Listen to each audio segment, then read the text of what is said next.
who's taking care, if she's trying to sleep, who's taking care of him when he tries to get up at night and he's falling or he needs to go to the restroom? That's why I tell people nighttime is probably the best time. So you yourself as a caregiver can get some rest and kind of recharge. Yep. Welcome back to the Easy Care Decision podcast. Again, today I'm here with Roger Walters. My name is Josh Ellis. I'm the financial advisor here in Central Florida. Roger, hospice nurse, works with a lot of people towards the end of life. And today, really the goal of this episode is to define terms that you need to know when it comes to long-term care, when it comes to end-of-life care. And to start this thing off, we need to define what long-term care is. And so long-term care is what, Roger?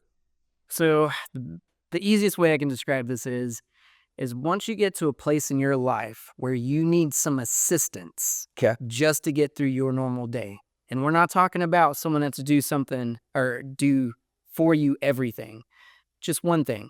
We actually talk about ADLs or activities of daily living, and there's 6 of them. Okay. Right. So everything from getting out of the bed to getting dressed, going to the bathroom, bathing, eating, things of this nature. If you need help in one of these, you've actually stepped over into long-term care. Okay. So Yeah. And I've heard it described this way, and it's always stuck with me, is everything you need to do before you walk out the door in the morning. Yeah. So when you wake up and get out of bed, you were talking about being able to actually get yourself up out of bed and go to the bathroom and be able to do that by yourself, to go take a shower by yourself, to walk to your table, feed yourself, get up. While you're doing that, if you need to go to the bathroom, the ability to hold it until you can get to the bathroom. And so once you get to a place where you're not able to do one of those activities, that's where it throws you into long-term care. And this is what we've seen as we've asked people and, on social media and in person. The statistic is when you break age 65, there is a 70% chance that you're going to need long-term care at some point in your life. And so most people are thinking 70% of people I know don't go to nursing homes, right? Like that's our normal go-to, long-term care equals nursing homes. Right. No, it's I need assistance with something to just get through my day. And so with that, it doesn't, some people it does, where it goes from like they're able to do everything and then the next day they can't do really any of it. But for a lot of people, it's a progression. So if we're defining terms, what are some of I already brought up a nursing home.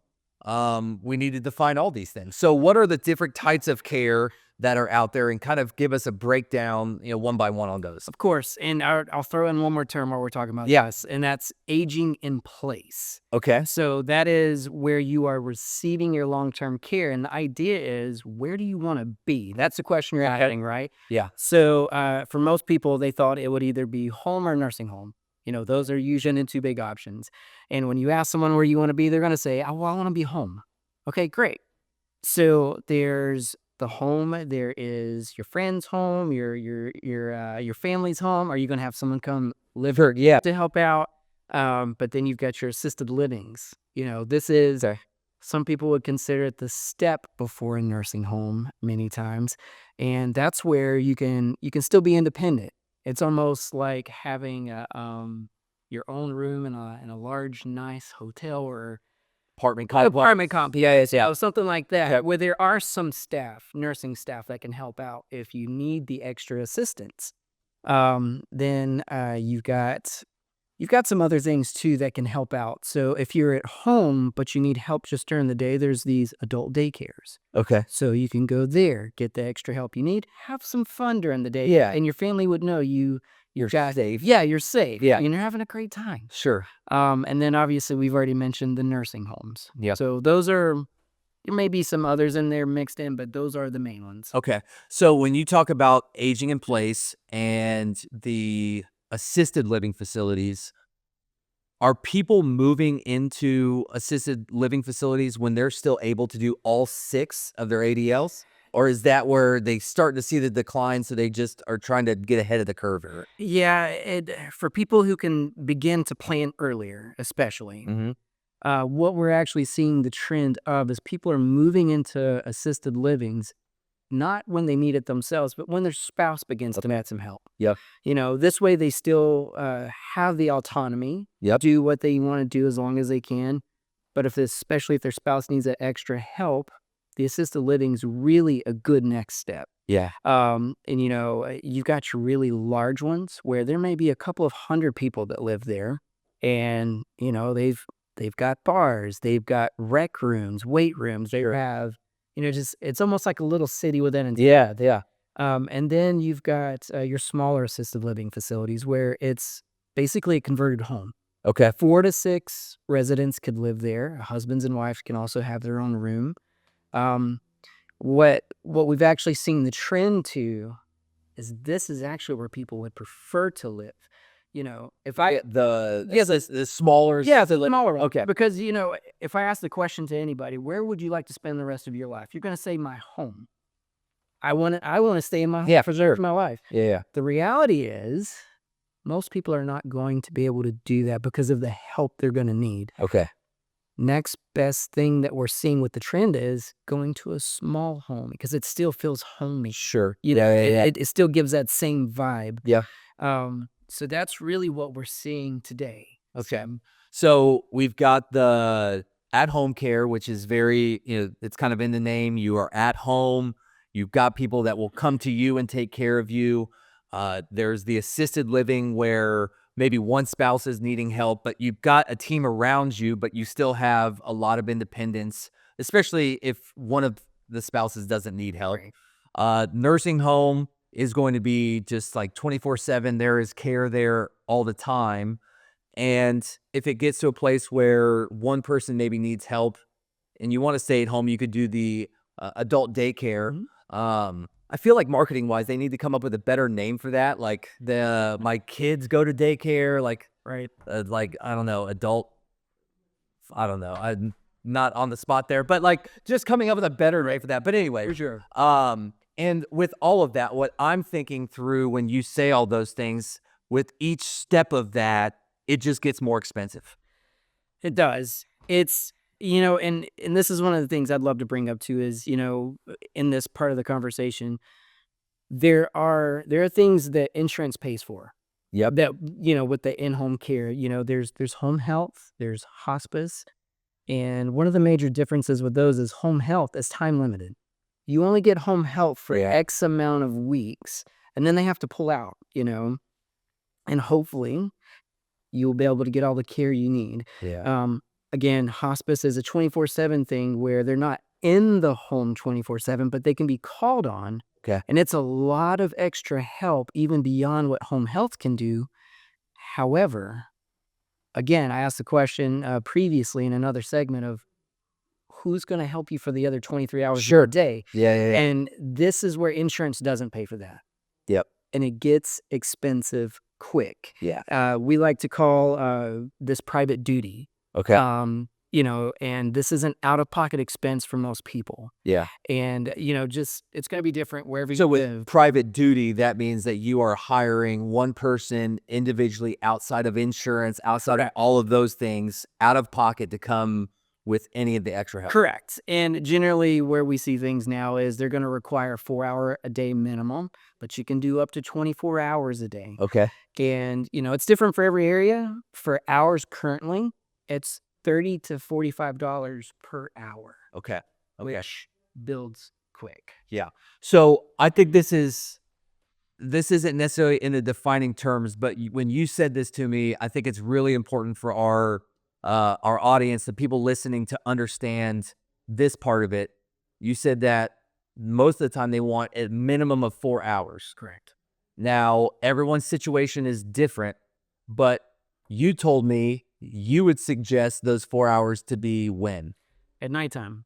And I say that a lot because if you're the only person giving care to your loved one, and Yeah. you've mentioned this in the previous segment too, of your small grandmother taking care of your very large grandfather. Yeah. That in itself was killer to her, Yep. but who's taking care, if she's trying to sleep, who's taking care of him when he tries to get up at night and he's falling or he needs to go to the restroom? So that's why I tell people nighttime is probably the best time, so you yourself as a caregiver can get some rest Yep. and kind of recharge. Yep. And have Or actually true rest. Yeah. Absolutely. So we've talked about the aging in place, the different options that are out there. The other thing that even as I dove into this myself, trying to come up with solutions, having seen what happened to my family and my clients, you were telling me you brought up custodial care versus private care. Can you tell us what those two are and maybe the differences? Sure. So, kind of going back to what insurance pays Yep. for versus what insurance doesn't pay. So insurance, again, going to hospice because that's what I work. They'll pay for a hospice aide to come out a few times a week to do bathing, showering. Real quick, that- you said on the insurance side, we're talking health insurance, Correct. Medicare, Medicare. your private insurances, anything like that. Usually that pays for 100% of hospice. But so they'll pay for the home health aide to come out multiple times a week for bathing, showering. They'll pay for the nurse to come out as often as they need. Social, this whole team of folks. But again, the insurance is only paying for the time that they're there. So the other 23 hours a day, Sure. that is the custodial care. Who's making the sandwiches? Who's cleaning up if there's a mess? Who's putting laundry away, doing the laundry, making the bed, things like that. That would be what we'd call custodial care, things that insurance just isn't going to pay someone to come and do. Yep. Okay. Cool. And then the private care duty.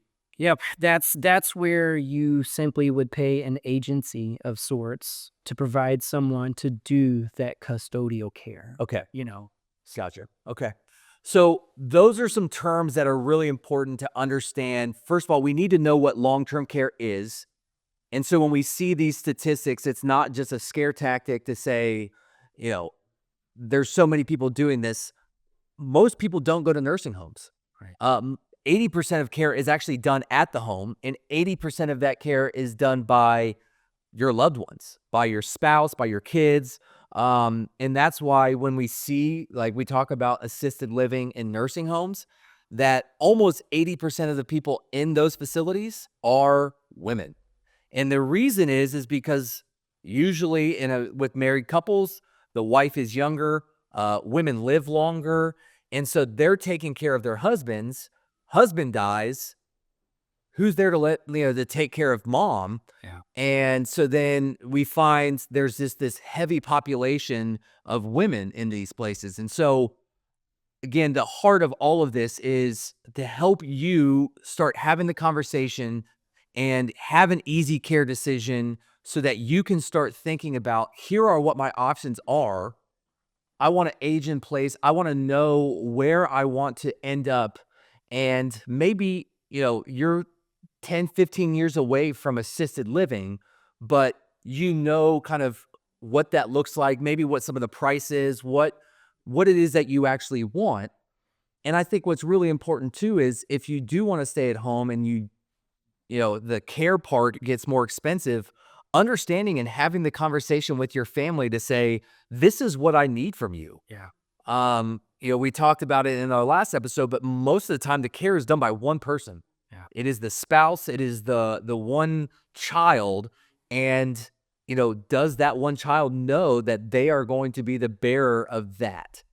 Do they understand that? Do you want that? In most situations, that answer is no. Like, I have 3 daughters. I don't want that all falling on one of them. I want to have a financial plan to where they don't need to really do any of it, but I understand that's not everyone's situation. So hopefully these terms were helpful to you to understand this is what, is out there, things that you can look up and get more in depth with. But long-term care is just, what do I have to do to just live a normal life? Like getting up out of bed, getting up off the couch, getting up off my chair and moving myself around the house, being able to bathe myself, feed myself, hold it, go to the bathroom by myself.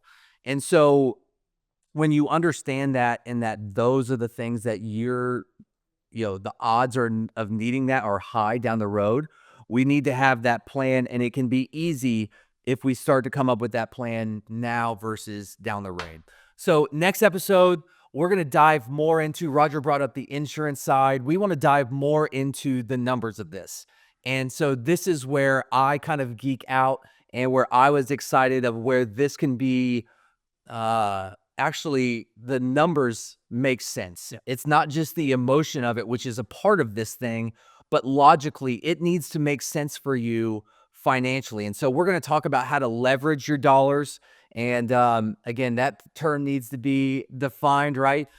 It's really making your pennies work like dollars. And so being able to leverage your money, the tax benefits of having long-term care, and this getting rid of this misconception of, if I don't use it and I put all this money into it, I lose it. Yeah. That's not the case anymore. There are other solutions for people. And so be on the lookout. Another episode's coming out soon, talking about the money side of it. Thanks for joining us, Roger. Thanks for your expertise on all things long-term care, and we'll see you soon.